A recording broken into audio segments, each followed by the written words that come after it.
আপনারা দেখছেন 24 টিভি 2। রেগে গেলেন মন্ত্রী রতনলাল নাথ, কেন রাগলেন? কিসের এত রাগের অহংকার? সেই ফুটেজ সিপিএম এর দিকে চলে গেলেন বিধানসভায়। তা তো আবার দেখুন। এগুলো চলবে না, অসহনীয় কোনো কাজ চলবে না এখানে। এটা মেলা মাঠে যান, অসহনীয় কাজ করতে একদিন দুদিন তিন দিন অসহনীয় কাজ করলে আপনারা মেলা মাঠে করুন।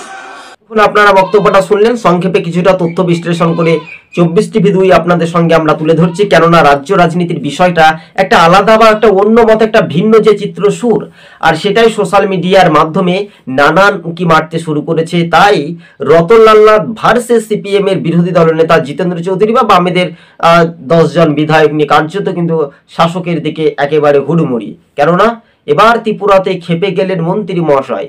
এর আগে রাগ অহংকার রাজ্য রাজনীতির মধ্য দিয়ে ত্রিপুরাতে বিজেপি ভার্সেস সিপিএম এর মধ্যে টক করে বিধানসভার অধিবেশন চলাকালীন। আজকে ছিল আমাদের এই পর্যন্ত। সকলে ভালো থাকবেন।